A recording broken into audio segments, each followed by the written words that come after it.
Hey y'all, welcome back to InDFlix. After weeks in the pods, emotional reveals, family meetings, and some serious relationship tests, we finally made it to the weddings. But the big question is the same one every season. Is love really blind? Five couples entered the finale hoping to leave married, but by this time, the vows were said and the decisions were made. Only a few relationships survived. So let's break down everything that happened in the Love is Blind Season 10 finale. Who said yes, who said no, and which couple shocked everyone at the altar. If you're new here, welcome to InDFlix, where we recap and review your favorite shows with all the drama, spoilers, and hot takes. And if you've been watching this season with me, you already know this finale has some moments. All right, let's get into it. So, of course, we're going to start with the couple that many viewers saw as the most stable all season, Christine and Vic. And remember, these two were actually the first couple to get engaged in the pods, and their connection seemed genuine from the start. They bonded over their values, their faith, and their outlook on relationships. Even when the other couples were dealing with drama, Christine and Vic stayed pretty steady. And one thing that also stood out about them that was that instead of going on that group honeymoon trip like the others, they actually had a separate romantic getaway to Malibu. And I feel like, honestly, that made their relationship feel even more serious. And now, leading up to the wedding, there weren't many red flags between them. Their families seemed supportive, and both of them kept saying they felt confident about the relationship. But as we know with Love is Blind, the altar can change everything. On wedding day, we got to see Vic's family, his sister, brother, his mom, and Vic got some Caribbean in him, which didn't surprise me. I kind of felt that, especially with him being from New York. There's like a big Caribbean presence out there in that city.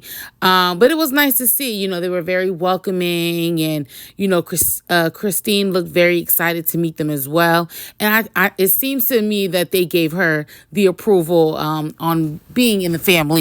And then Vic actually had his sister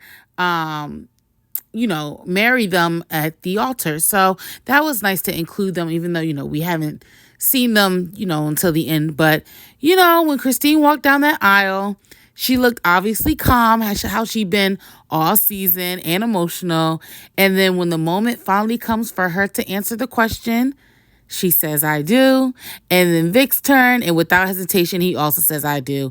And just like that, Christine and Vic officially become one of the married couples of season 10. And out of all the relationships this season, theirs felt like the most natural progression from pods to marriage. Nothing seemed too forced. Again, there wasn't anything crazy going on in the background. Yes, didn't get a chance to see a lot. We had not seen a lot between the two.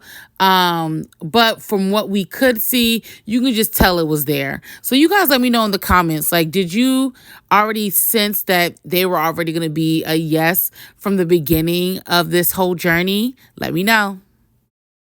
Now let's talk about Amber and Jordan, because their relationship had one of the biggest obstacles early on. Jordan admitted in the pods that one of his deal breakers was dating someone with children. And then newsflash, Amber is a single mom. So right away, it looked like their connection might not even make it past the pods. But instead of running from the situation, Jordan actually took the time to basically understand Amber's life and her priorities. And I'm not mad at it. And surprisingly, the two of them formed a real connection. Once they left the pods, the relationship seemed to grow stronger. Jordan also developed a bond with Amber's child. He finally got introduced to her towards the end. And I think that kind of helped change his perspective on being, a parent now. And then leading up to the wedding, there was a lot of uncertainty with that. Would Jordan actually be ready to step into that kind of responsibility? And at the altar, Amber said yes first, and then Jordan finally says yes too. Now, I don't know if anybody else caught this, but the way he said yes was a little bit questionable. He made a comment saying, I'm going to follow my heart. And I don't know what that was supposed to mean. I guess it was the conversation he had with his sister, but I don't know. Something was off by that. But Amber and Jordan officially became the second couple to get married in the season 10 finale. Honestly, this one might be one of the biggest growth arcs we've seen on the show. All right, next we have Brittany and Devontae, and it's if you know, like I know, their relationship, you know what? It actually started strong in the pause, but things started to shift once they entered the real world. They had communication issues, doubts about long-term compatibility, and by the time the wedding approached, it was clear things weren't going so smooth. They had this cute, dance lesson, and they're very excited. Well, they meaning Brittany about the wedding. But that actually took a turn. Instead of seeing the scene shift over to their wedding day, it actually shifted back to Brittany's house where they have a conversation. Basically, they're calling it a quits instead of going all the way to the altar and forcing the decision. So they chose to end the engagement before the wedding ceremony, which honestly might have been the best and the most mature decision out of the entire, finale. But I've been saying in almost all my videos, it was clear as day, Devontae did not like Brittany. He did not want to be with Brittany. And I'm sorry, this episode really, really made her look delusional. Like, I don't know if anybody else caught it, but she was still under the belief, like, okay, we won't get married today, but it'll happen someday. And I don't feel like he was giving enough reassurance to that, like, at all. He was not giving that he was thinking the same thing. If he was more giving, I'm done and this is it, and that's it. And he did mention, what gave him pause was her purchasing that wedding dress. So far in advance before she was even engaged. Remember, she said in a prior episode, the reason why she didn't go dress shopping with the girls, she brought her dress because she bought it beforehand. She just had a feeling or inkling that she would get married and find her husband in this process. And I guess that scared Devontae. So y'all tell me down below if you thought it was a smart decision for Brittany to jump the gun and buy that wedding dress. Do you feel like, honestly, she didn't wear it at the ceremony, so she could still pull it out if that day were to come. But y'all let me know in the comments what y'all think. Or do y'all think Devontae just used that as an excuse, as a reason to break up or break things off with her? Let's get into Connor and Bree. They shared a beautiful last first date on a train ride, and it was nothing but full of affirmations and making sure, they knew that each other loved each other. Connor really went in and shared how he felt about Bree. Bree did the same, and she also told him, like, this is not even the best part of me. And he's like, look, if this is not the best part of you and I'm loving whatever version this is of you, I can only see me loving you more, right? Right. But then there was more to come. So then we pan into a scene of them both at the apartment having a conversation. And again, Connor is just boasting about how much he loves Bree, his feelings towards her. He just giving her all these accolades of how he really, really loves her. And like, he knows this is it. This is who he wants to be with.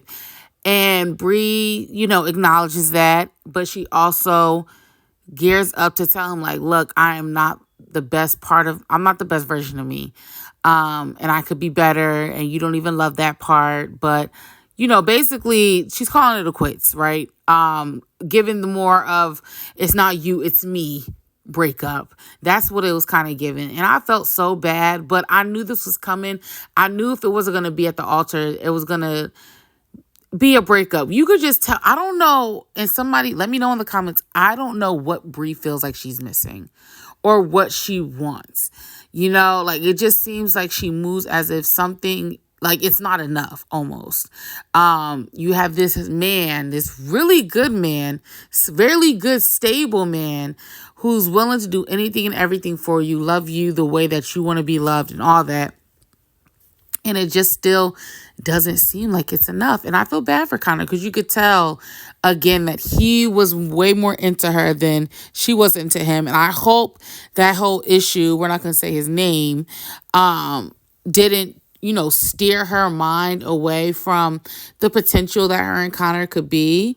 But, she dropped the ball, in my opinion. I think this would have been good for her. And instead, she decided to move on separately. But it was cordial. It wasn't bad blood. It didn't look like either one of them were like mad at each other or that hurt or anything like that. So I don't know. Maybe there's more to come to their story because of how things ended. Y'all let me know what y'all think down low in the comments. Next up is Emma and Mike, and their relationship had one issue that just kept coming up again and again: children. Mike was very clear that he definitely wants kids in the future, and we knew Emma, on the other hand, wasn't sure if motherhood was something she wanted. And the difference followed them throughout the entire season. Even though they had strong chemistry and emotional conversations, this was one topic neither of them could really compromise on. And leading up to the wedding, Emma seemed hopeful that love would win. And I feel bad because, she's been harping on this procedure that has been done, with the mole, the birthmark on her skin. And honestly, y'all let me know, if she didn't really point it out, I don't think I would have even noticed. And I think that might be just something internally, whatever she went through as a child with dealing with it. I don't think she's over it. I think she just has this perception that everybody's staring, looking, or has questions about it. But then again, I don't know personally what she's been through, but just as a viewer, like it wasn't something I was like, oh my gosh, like it was just like, oh, okay, I see. And I think Mike also felt that too. But I understand, like, she doesn't know. It's that uncertainty. Like, was she the only one in her family, or was it from her parents? And I get it if it's, hereditary, but there are tests for that. So basically, let's see what happened at the altar. When she's asked at the altar whether she wants to marry Mike, she says yes. But then the question is turned to Mike, and this is where things take a turn. Mike explains that while he loves Emma, he can't move forward with the marriage when they don't agree on something as major as starting a family. So he says no, and just like that, their relationship ends right there at the altar. It was definitely one of the more emotional moments of the finale. I think, you know, with Emma expressing like, I still want to love you and I know what your wants are, but I can understand Mike too. Like, Mike has also said from the start of this, like, in order for me to say yes, it has to be yes for children as well. Now, let's talk about Ashley and Alex, because their relationship struggled pretty much from the moment they left the pods. They were already concerned early on. We already know Alex and the lies, the lies, the lies, the lies. Um, Alex admitted that another woman in the pods was closer to his physical type, which obviously didn't sit well with Ashley. Then we had those issues with trust, including conversations about Alex's past relationships. So by the time the wedding day arrived, it didn't really feel like either of them were fully confident at all. At the altar, they're asked if they want to move forward with their marriage. Neither of them are ready. Both Ashley and Alex ultimately say no. And their relationship comes to an end, but it was how it was done. I believe the question was directed to Alex to answer first. And I guess as he was gearing up to say what he needed to say, Ashley put a halt to that and was like, look, I'm not even going to let you say it, because I'm going to let you know now it's a no for me, dog. And she calls him out. She calls him out on his lies and, all these different things. His story's not adding up. Just basically, I felt like she was coming for his character. Now, I'm not going to lie. Was I coming after Alex too in my other videos? For sure. But I don't think it was the appropriate time for her to do that at the altar, especially, with family and friends there. Like, it's just awkward. And it almost gave theatric. Like, she was putting on a show. And then I started thinking about it as I was watching her go off on him. Some of these people do go on to another show called The Perfect Match. And I'm like, is this her, gateway? Like, oh, I need something to, like, give my character or personality a little umph, so then maybe I could potentially go on another dating show. And I could be completely wrong. She may not even be worried about it. But Ashley's a very pretty girl. So it wouldn't, I wouldn't be surprised if she were having some secret motive of wanting to be on a different television show. But it ended how it ended. I don't see them being friends after this. I don't know what she kind of went in on him, and on his character too. So that was basically the end of them. I knew they were gonna say yes. Either it was gonna be her or him, or as we see it was gonna be both of them. But child, it was just extra, extra, extra. Let me know down below. Do you think Ashley's response was a little bit too much, or was it definitely warranted? So, when everything was said and done, here's how the season 10 finale played out. Two couples got married, Christine and Vic, Amber and Jordan, and four relationships ended: Emma and Mike, Ashley and Alex, Brittany and Devontae, and Bree and Connor. Out of the six couples, only two made it to the marriage, which honestly feels pretty typical for Love is Blind. You don't see a huge turnover rate for them. All couples getting married. So I wasn't surprised with these results. And side note for Emma, again, I just want to give you your flowers, girl. You definitely persevered through this whole journey. Like, I feel like she is the perfect example of, I come in with my mind about one thing, and depending on who the person I'm deciding to be with, it can change, it can adjust. I just want her to feel way more secure about herself, because she is gorgeous. I think she was one of the most gorgeous brides we've seen this season.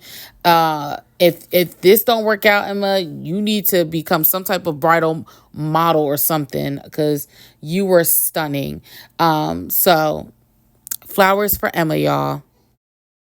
Now, the real question is, will those marriages actually last? Because if you've watched this show before, you already know the reunion episodes usually reveal a lot more about what happened after filming ended. So I definitely want to hear your thoughts.